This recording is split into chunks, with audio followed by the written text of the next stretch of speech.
Hello, everyone. Welcome back to another episode of Bermanology on Lettermen Row. I am Jeremy Birmingham, your host. Today's guest, a second-time guest, Kyle McCord, Ohio State's 2021 quarterback commitment. Philadelphia St. Joe's High School recently moved up to five-star quarterback. Kyle, congratulations on that. I know as we talked, it's not something that you really care that much about, but at the same time, it's kind of cool, right?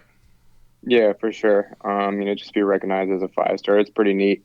But at the end of the day, I'm not a huge rankings guy. I'll be the first one to say it, but it's definitely it's pretty neat to see my name up there with five stars. You know, the thing is, what's ironic in a way is that you may not be a five-star guy, but for players that you're recruiting around the country, guys that you're trying to bring into your class, it probably means more to them almost than it does to you. Do you agree or disagree? Yeah, for sure. I mean, I know some guys really look at like the rankings and stuff like that, and kind of base their decision off of that. And I know, receivers and running backs and offensive linemen obviously want to be around a top tier quarterback. So, I mean, in some ways, I really don't think it means anything, but I mean, in other ways, it definitely could be used as an advantage, especially in recruiting. For you, I mean, we're talking about top-tier quarterback. You had a pretty good season in your junior year. You guys lost a few tight games to some big-time national programs. I think that was part of the plan, right? To go out there and push yourself against the best of the best.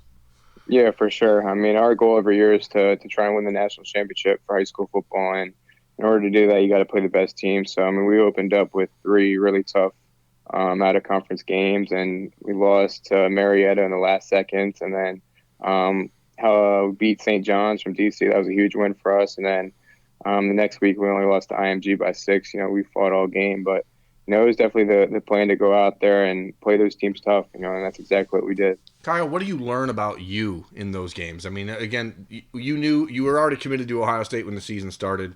You already hmm had the offers you wanted, the national ranking, that kind of stuff. But you're a competitor, right? At first and foremost, and you want to Yeah. see where you stack up. What did you hmm learn about yourself as a quarterback, as a leader in those games when you guys were playing against, as you said, I mean, these are three of the top 10 teams in the country. Yeah, for sure. I think I definitely just pushed myself in those games. I mean, you're going against the best athletes that high school football has to offer. I think we played against a kid going to like every Power Five conference, every single school. You name it, we played against a kid going there. So it was definitely pretty neat to, go against top tier competition. And for myself, I think I just pushed myself, not like more so mentally, just seeing like all the crazy different coverages and up against, like I said, some of the best players. So I think I just pushed myself in that aspect more than anything. How did the season finish for you statistically? Were you happy with the way you finished? What are your goals heading into this offseason before your senior year? How do you see yourself still, I don't know, hitting that next level? Yeah, so I think I finished with around 2,400 yards and 31 touchdowns in 10 games personally.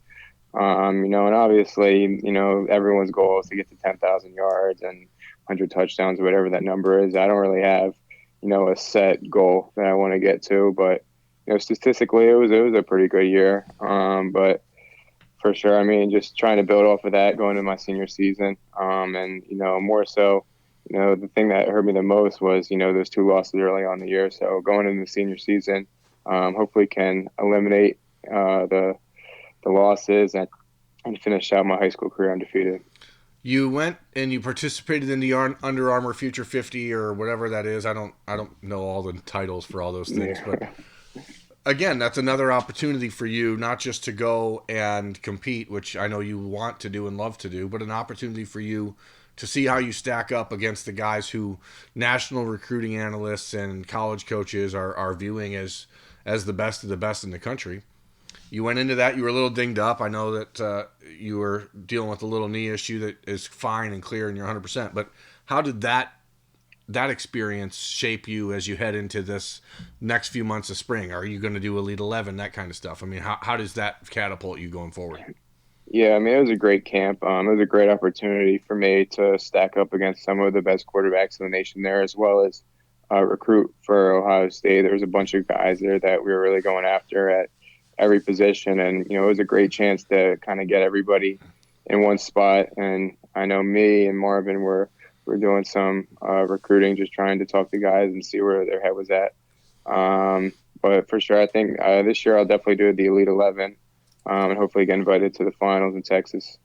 And then I'm not too sure what other camps I'm doing yet. I'm still undecided, just trying to put together my spring schedule as far as visits go and camps and such. So, but one thing is for certain, I'll be doing the Elite 11. But other than that, I don't really know what camps I'll be taking part in.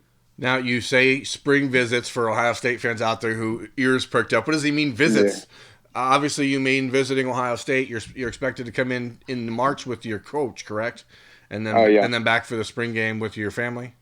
Yep. Yep. How hard has it been? I mean, with other schools, are they understand where you're at? They know you're pretty locked in with Ohio State, but are other schools still pitching? Are they still trying to get you to say, "Hey, just step on campus and see what it's like," or have they all pretty much backed off?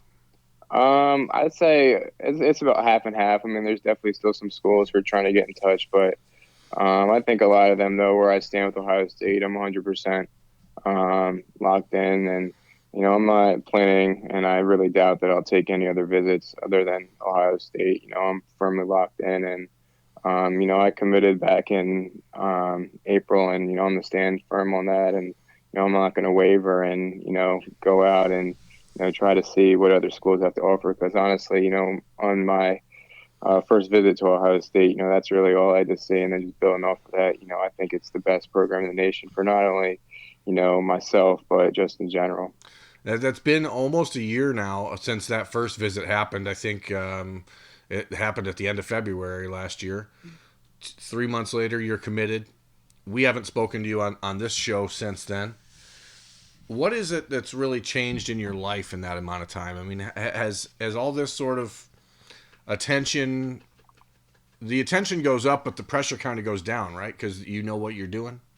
Yeah, in a sense, really once I committed to Ohio State, like all my social media pages blew up, and everywhere I go, especially playing football, no matter if it's a game, a camp, or I'm just working out, there's always eyes on you. So I feel like the attention, like you said, has definitely increased. I don't really put any pressure on myself to perform now that I'm going to Ohio State, or I'm a 5-star or whatever. I just go out and play football. But the people around me have really kept me grounded, and made sure that it doesn't get overwhelming, because I mean it's so easy to get lost in what everybody on Twitter has to say, or the blogs on social media or whatnot. But for sure, I mean the pressure definitely, I think could be there, but I don't really feel it at all. I'm just playing football. And there's this almost desire by people, it seems, to create a battle between you and JJ over the next Right. few years. But Yeah. I mean, are you guys still friends? You guys still talking regularly? Or is that Yeah. quarterback fraternity stronger than the commitments? Yeah. I mean, we talk every now and then, just catching up. I've seen him I saw him over the summer in Atlanta at the Rivals 5-Star Challenge. We were down there together, just chatting it up. But I mean, you see it on social media. I mean, people are always comparing us, saying who's better. But it's just funny. I mean, we laugh about it, honestly, because at the end of the day, we're both competitors, and he probably wants to beat me just as bad as I want to beat him. But we just find it funny, and we don't really get into all that. I wanted to ask Kyle, because it's, you've learned probably a lot in the last year as you watched Mike Yurcich leave and Corey Dennis take over as the new quarterbacks coach, about the business of football, right? I mean, how jarring was that for you when you first got the phone call from Ryan Day that Mike was taking the job at Texas? How did the transition with Corey go for you? We've talked about it a little bit on the website already, but Yeah. for you, was that a surprise? Was it a moment of oh wow, what does this mean? Was there any real doubt for you about how that affected your future at all, or how's that whole transition been for you? Yeah, so I first saw it. I saw rumors of it on Twitter that he might leave and go to Texas, Coach Yurcich, that is. And I wasn't too sure what to think about it, because I didn't hear anything from him or Coach Day. And then I think it was actually confirmed on Twitter. That's when I saw it. And as soon as I got the news, I was just hoping that Coach Dennis would be the quarterback coach, and because I already had a good relationship with him, and I knew how good of a coach he is. And I know people say, oh, he's young, and Coach Day had a chance to hire a veteran quarterback coach with a lot of experience. But what a lot of people don't understand is Coach Dennis has been at Ohio State for 5 years. I'm not sure if there's anyone outside of, the coaching staff at Ohio State, like Coach Day and Coach Hartline, who know the playbook better than Right. and Coach Dennis. And so as soon as I got the news, I was just hoping that Coach Dennis would be the new quarterback coach. And then when I talked to Coach Day and found out that he was going to kind of promote him, I was just extremely happy. Had you been told that Corey was essentially going to Colorado State already? I mean, how did that all go? Yeah, I heard rumors of it, and I was hoping it wasn't true because Coach Corey and I have a great relationship, and he didn't say anything to me about it, but I definitely saw things if Coach Yurcich had stayed and Coach Corey was going to leave. But it was a relief when I found out that Coach Corey was going to be quarterback coach. As a quarterback, I mean, you watched everything that unfolded in the last year between Jack Miller and C.J. Stroud. As you're committed and kind of waiting in the wings there. Jack had been committed for a year and a half, much like you will be. And all of a sudden, the need came up for Ohio State to bring in a second quarterback in that class, right? Mm-hmm. You and everyone else has the expectation that by the time you arrive on campus, Justin Fields will be gone. So you're obviously looking at this and saying it should be you and CJ and Jack when you arrive on campus, right? Yeah, I mean, anything can change nowadays with the transfer portal. Sure, but that's what you're expecting, though, I'd assume. Yeah, right. Mm-hmm. Knowing the transfer portal's out there, knowing that the high-profile stakes of your position, knowing what you know about how the recruiting process unfolded for Jack and CJ, if one of those guys were to happen to leave in the next year, you could find yourself in a similar position that Jack did, right? Where all of a sudden they may need to bring in a second quarterback in your class. Yeah, right. I'm sure that hasn't been really brought up to you yet because they're not thinking, oh, this kid's going to leave or this kid's going to leave. Mm-hmm. But is that in your head, knowing the business and knowing what you've seen in the last month? Yeah, I mean, it can go both ways, honestly. Like, a kid could come into Ohio State or, someone who's already there can leave. But, I think that's just part of the game. And, I haven't talked about that with any of the coaches yet. But, I mean, you just look around in college football and, it's prevalent that almost every single school, especially at the quarterback position, guys are coming in and out. I know last year Ohio State didn't have one quarterback that was on the roster for more than, I think, 2 years, right. Something like that. Yeah, and that was Chris Chuganoff, who was brought in the previous August because they needed to fill a spot. Right, yeah. Right. So, I mean, it's all about the numbers, and, I have faith in Coach Day that no matter what, he's always going to put the best player on the field, and and it's a business, he has to have a certain number of quarterbacks. So it wasn't anything personal. I know, a lot of people kind of try to view it as that, but I don't see it as anything personal. I mean, he's going to do his job and coach and bring the guys in necessary. You brought up Marvin Harrison a little while ago, your teammate there at St. Joe's and your future teammate in Columbus. Mm-hmm. How have you seen your relationship with Marvin grow after he sort of turned into a little bit more of a leader on your program there? And where do you see that relationship with you guys going? I mean, how do you see that fit in the future? Yeah, I mean, Marvin and I have been really close, like, especially the last few years. And now that we know we're going to college together, our relationship, I think, has really blossomed. And so we're really close, and we talk about a lot. And so, I mean, this year is huge for us. I mean, he's going to be obviously a huge returning piece to the offense this year, and he's stepping up as a leader for sure. And it's pretty cool to know that, I'll have at least 4 more years playing on the same team with him. But, it's definitely important, I think, this year for us just to tune in, kind of get that, get I'd say right for college almost. Right. It's coming up pretty fast. 1 more year of high school left for the both of us. I mean, that chemistry you guys have now is super important and can certainly lead to a lot of things in the future. But when we talk about chemistry, I'm curious, Kyle, like, before Marvin made his announcement, here you are obviously trying to recruit him to Ohio State, but you're also out there talking to Troy Stellato and Emeka Ibuka and all these other receivers. Did Marvin get like, hey, come after me? I mean, is there a moment where you're like, man, maybe I should recruit Marvin harder than this guy?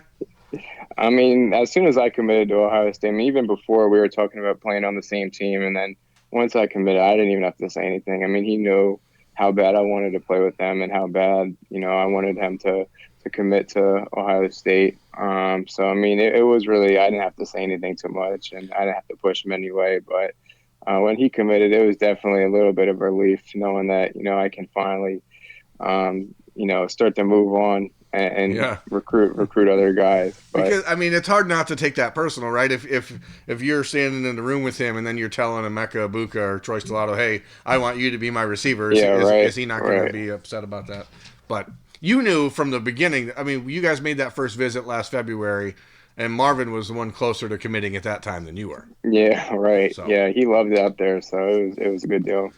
How's the relationships with you and the rest of this recruiting class? I know Ben Chrisman, Jack Sawyer, and you guys have kind of taken on the role of leadership and helping recruit other players. Has there been a surprise response from people, or are you getting what you thought you'd get out of players around the country, or especially after the year that Ryan Day had in his first year? Yeah, I mean, as soon as I committed, Jack and I have kind of had a competition on who can get the most guys on their side of the ball. And then Ben committed early too. That was huge for us. He's doing a great job recruiting. But right now, I mean, honestly, we can go after any kid we want. Ohio State is one of the most attractive programs in the nation right now. And, we have group chats with some of the top kids in California, Washington, Florida, Texas, every state in the country really. And just trying to build the class now. We're off to a great start. I think we have 10 guys maybe committed for 2021. Yeah, and you're winning the battle against Jack at this point. So. Yeah, I'm winning. So, it's definitely been good. I think we started off really strong, and we're just adding to it. So it's definitely been off to a great start. Are you planning or capable of enrolling early?